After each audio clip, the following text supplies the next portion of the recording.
বিচ্ছেদের পর যদি যোগাযোগ করার নাম হয় মায়া, তাহলে বিচ্ছেদ করে কেন তারা?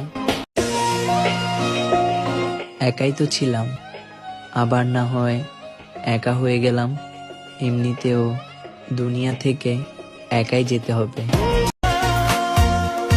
তারা নাকি ভালোবাসে, অথচ বিচ্ছেদের পর একে অপরের নামে বদনাম করার প্রতিযোগিতায় নামে।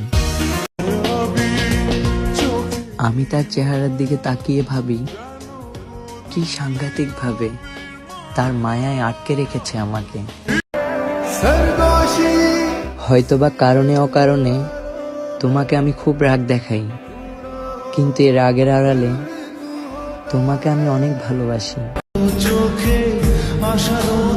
পুরুষ যদি মন খুলে কান্না করতে পারতো, তাহলে নারী তোমার রাতের ঘুম হারাম হয়ে যেত।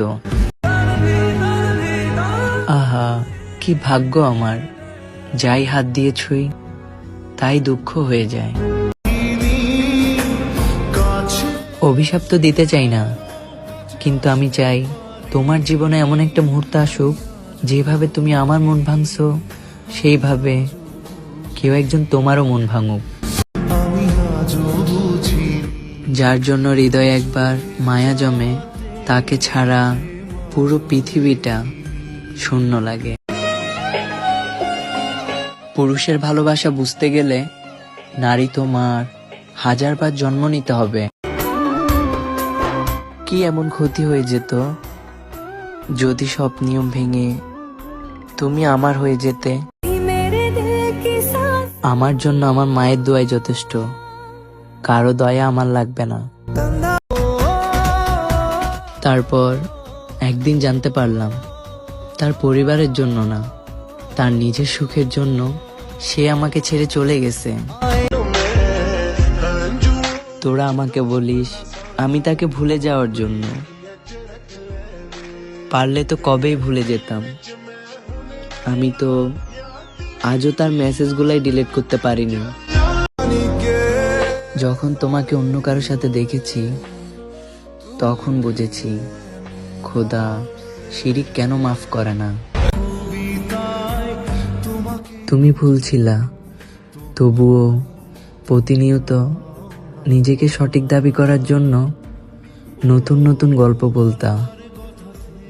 আমি সবই বুঝতাম, কিন্তু প্রতিবাদ করতাম না, কারণ প্রতিবাদ করলে তুমি কষ্ট পাবে। সবকিছু ছাড়তে পারলাম, কিন্তু তোমাকে নিয়ে ভাবা এই খারাপ অভ্যাসটাই ছাড়তে পারলাম না। তুমি আমাকে সবকিছুই দিলা, ভালোবাসার অধিকার দিলা, স্বপ্ন দেখার অধিকার দিলা, হাসতে দিলা, কাঁদতে দিলা, কিন্তু আফসোস তোমাকেই দিলা না। কোনো কিছুই আমার একান্তর হয় না, হয় ভেঙে যায়, না হয় অন্য কেউ নিয়ে যায়। টাকা দিয়ে যদি মুহূর্ত কেনা যেত, তাহলে তোমার সাথে কাটানো সেই মুহূর্তগুলা আমি আবারও কিনতাম। পুরুষদের বোবা কান্নাগুলো এমনই হয়, না বুঝে ঘরের মানুষ, না বুঝে প্রিয় মানুষ। সম্পর্ক পূর্ণতা দিতে গেলে পরিবারের বাধা আসবেই।